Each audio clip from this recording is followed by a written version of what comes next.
all see my screen well? Can you hear me properly? Okay, great. Um, yeah, so thank you for the introduction and thank you to Susanna for yeah this great transition to the next talk. I think we saw some great insights into why it is important to communicate, and then Susanna gave some very good examples already of how to do this. Um, and indeed, I think we have many institutes that are a good example, but not all institutes uh, have implemented these kind of things on the same level. I think we see big differences between different institutes. So how do we progress from there? And I think the transparency agreements are an important tool in accomplishing this. Um, so let's see.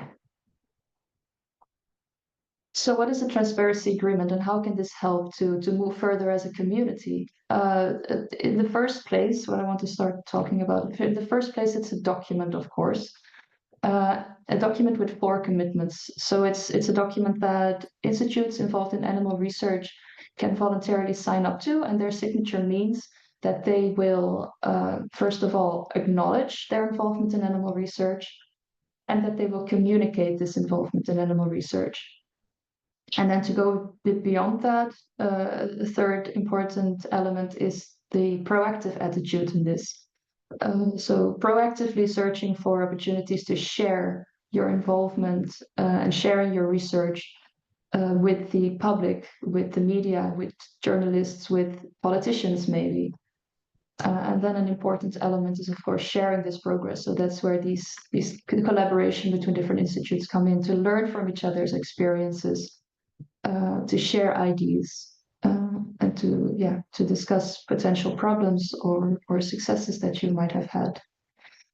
But it's more than just a document, I would say. Let me first show you. So there are 10 countries at the moment, 8 European countries, as well as Australia and New Zealand, that have such a transparency agreement in place.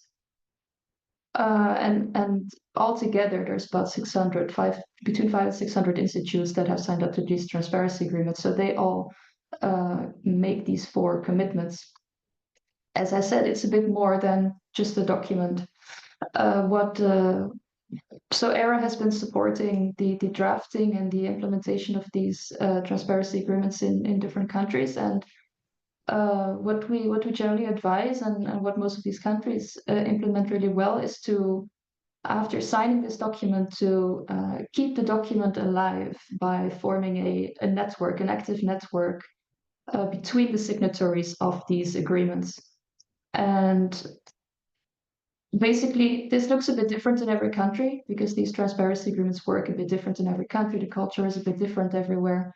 The challenges in being open about animal research are a bit different everywhere. But generally, what this might look like in a country is there's usually a central coordinator or a central point that does this yearly survey among the signatories, where the signatories report their progress, report the challenges that they might see, or the successes that they had, writes up the year report so that everyone can read about progress of the transparency agreement signatories, and organize regular meetings where both researchers and communication experts come together to discuss these topics. I think that's a very crucial part of these transparency agreements, to bring together these different expertises, and to organize common activities sometimes.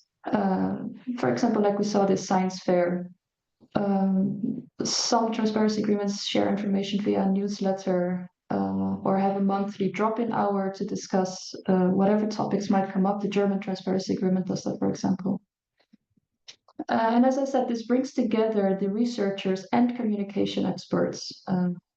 It makes that, so these transparency agreements make that it's not individual institutes or individual people that speak up, especially back in the days where almost everyone was pretty silent about animal research. Doing this together empowers you and makes it feel safer and easier to do. You can share your ideas, you can share your experiences. And what we see, what this does is that employees of institutes, they feel empowered by this. They feel supported by their institute and supported by their community to talk openly about their work. And it shows organizations, if there is such a transparency agreement in place, if a community of institutions signs up to this, it shows other organizations that there is this change in culture. And this is now the time to start doing this, that there is an incentive to join these initiatives. So if you are here at this webinar and you feel like I want to talk about animal research too, then do so. It's the time to do so now. Not only researchers, also animal technicians, veterinarians that are in animal research. We want all of them to talk about their work. And it doesn't always have to be the animal that is central in this. We mostly want you to speak enthusiastically about your work and with passion. So see in this list if your country has a transparency agreement. Look it up, see if your institute is part of a transparency agreement. And maybe this way you can find the people in your institute that are working on this as well.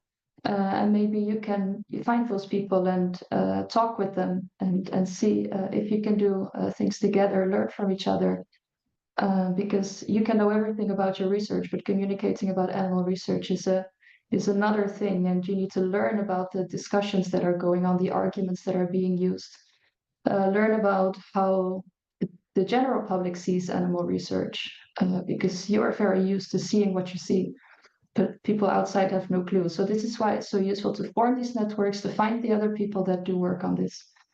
And if you're curious to know more about transparency agreements, then you can also always get in touch with me. Thank you.